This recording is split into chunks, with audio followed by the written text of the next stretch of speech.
Three idiot के आमिर खान पहुंच गए हैं लद्दाख, क्योंकि लद्दाख के सड़कों पे 20,000 से जनमानस उतर चुके हैं -डिग्री के टेम्परेचर में, यानी 0 से भी निचले तापमान में। आप ये भीड़ देखिए, कितने लोग लद्दाख के समर्थन में उतर गए हैं। आखिर ऐसा क्या मजबूरी हुआ कि आमिर खान यानी थ्री इडियट के आमिर खान को लद्दाख में इन लोगों का समर्थन करना पड़ रहा है? आखिर लद्दाख के लोग सड़क पे क्यों उतर गए हैं? आज इन्हीं सब मामलों में हम चर्चा करने वाले हैं इस वीडियो में। आप हमारे साथ बने रहें। नमस्कार दोस्तों, मैं अंतोष कुमार और आप देख रहे हैं देसी बिहार। आज हम चर्चा करने वाले हैं लद्दाख पे। आखिर लद्दाख के लोग सड़क पे क्यों उतर गए हैं? और हमने आपको बोला था कि लद्दाख के समर्थन में थ्री इडियट के आमिर खान भी उतर गए हैं।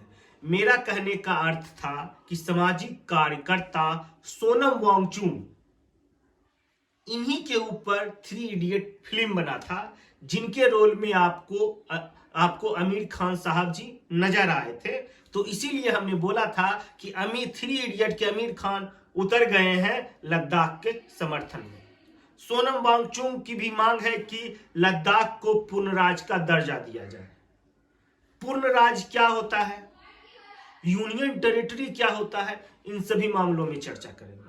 हम बात करते हैं सोनम वांगचुक की। सोनम वांगचुक का साफ तौर पे कहना है कि जब से ये यूनियन टेरिटरी बना है, उसके बाद से सरकार ने वादे किए थे। सरकार का कहना था कि हम बहुत जल्द इसको पूर्ण राज्य का दर्जा देंगे। देखिए, एक्चुअल में सोनम वांगचुक ने क्या कुछ कहा था वह हम आपको बताने का प्रयास कर रहे हैं।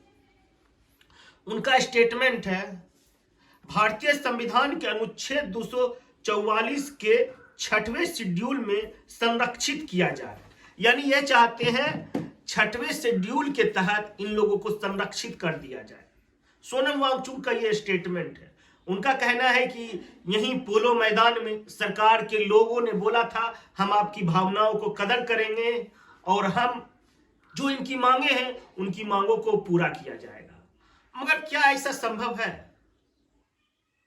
सरकार आखिर लद्दाख को पूर्ण राज्य का दर्जा क्यों नहीं दे रही है? देखिए, यूनियन टेरिटरी जो हमारे राजधानी से ऐसे क्षेत्र जो कि राजधानी से बहुत दूर है, ऐसे क्षेत्र जिनकी की जनसंख्या बहुत कम है, ऐसे क्षेत्र भी जिनको की लगता है कि सुरक्षा दृष्टिकोण से वहां पे केंद्र का ही राज रहना चाहिए, सेंट्रल गवर्नमेंट का ही राज रहना चाहिए, वैसे क्षेत्रों को भी यूनियन टेरिटरी बनाया जाता है कुछ टर्म कंडीशन के तहत। ये लोग चाहते हैं कि यहाँ पे विधानसभा बना दिया जाए, यानी पूर्ण राज्य का दर्जा चाहते हैं।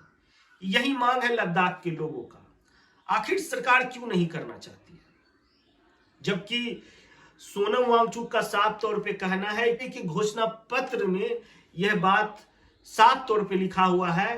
उनका साफ तौर पे कहना है कि 6ठे शेड्यूल में इसे सुरक्षित किया जाएगा। सोनम वांगचुक का यह साफ तौर पे कहना है। पर जिस तरह से इतना ठंड में लोग चाह रहे हैं कि इन्हें पूर्ण राज्य का दर्जा मिले। दोस्तों, हमारे देश में वर्तमान में अभी 8 यूनियन टेरिटरी है। आप स्क्रीन पे देख लीजिए। वर्तमान में भारत में 8 केंद्र शासित प्रदेश हैं। 1 अक्टूबर 2019 को यूनियन टेरिटरी बना दिया गया लद्दाख का। देखिए, दिल्ली, अंडमान और निकोबार, चंडीगढ़, दादर और नागर हवेली और दमन द्वीप। हम आपको बता देना चाहते हैं, दादर और नगर हवेली और दमन द्वीप दोनों अलग अलग थे। इसको 26 जनवरी 2020 को एक यूनियन टेरिटरी बना दिया गया। अगर ये दोनों एक नहीं होते तो वर्तमान में अभी संख्या 9 होती, मगर ये दोनों एक हो गए, जिसके बाद से की संख्या 8 हो गई है।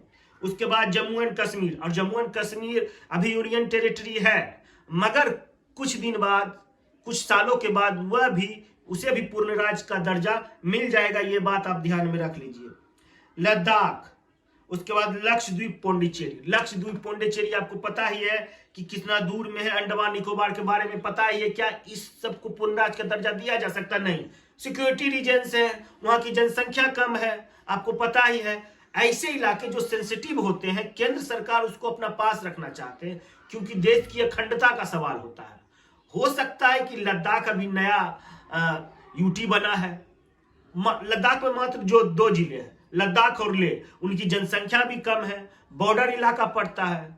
हो सकता है कि हमारे सुरक्षा सलाहकार हैं, उनको लगता होगा कि अभी जरूरत नहीं है, पर वहां का जनमानस का कहना है कि लेह लद्दाख को पूर्ण राज्य का दर्जा देना चाहिए। अब आप बताइए, क्या यह देना चाहिए या नहीं देना चाहिए? और एक चीज हम आपको बता देते हैं, भारत में केंद्र शासित प्रदेश 2 तरह के होते हैं। एक होता है विधायिका के बिना, एक होता है विधायिका के साथ। करने वाला नहीं होगा जनप्रतिनिधि, यानी आपका जनप्रतिनिधि कौन करता है? विधायक, एमएलए और एमएलसी, वो नहीं होंगे। और दूसरे होते हैं विधायक के साथ। विधायक के साथ जैसे देख लीजिए, दिल्ली है, पौंडीचेरी है, यहां पे यूटी है मगर विधायक के साथ ले। दिल्ली में देख लीजिए सीएम है, मगर सीएम को पावर उतना नहीं मिलता है। भाई राजधानी है, कोई देश की सेंट्रल गवर्नमेंट कैसे दे देगा राजधानी का पावर किसी मुख्यमंत्री को? वही चीज है।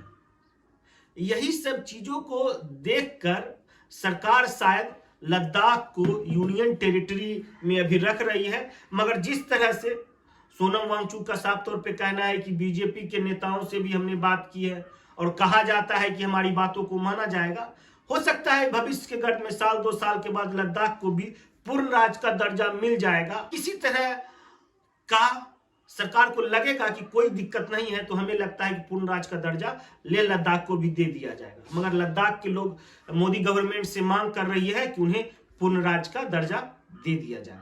तो हमें लगा इस पे वीडियो बनाना चाहिए। लेह लद्दाख के लोगों के दर्द को आप लोगों के सामने लाना चाहिए। आखिर लेह लद्दाख के लोग माइनस टेम्परेचर में सड़क पे क्यों उतर गए हैं? आखिर उनकी मांगे क्या है? आखिर वह क्या सोचते हैं? तो आप लोगों को यह वीडियो कैसा लगा? अगर वीडियो आप फेसबुक पर देख रहे हैं तो हमारे चैनल को फॉलो कर लीजिए। यूट्यूब पर देख रहे हैं तो सब्सक्राइब करना ना भूलें। सब्सक्राइब के बाद बेल आइकन बटन भी जरूर दबाइएगा। अगर आप इस तरह का वीडियो आप लगातार चाहते हैं तो हमारे वीडियो को शेयर करना ना भूलें, और शेयर कीजिएगा, तभी हमें मोटिवेशन मिलता है ताकि हम इस तरह का वीडियो और बना सकें। धन्यवाद। जय बिहार। भारत माता की जय।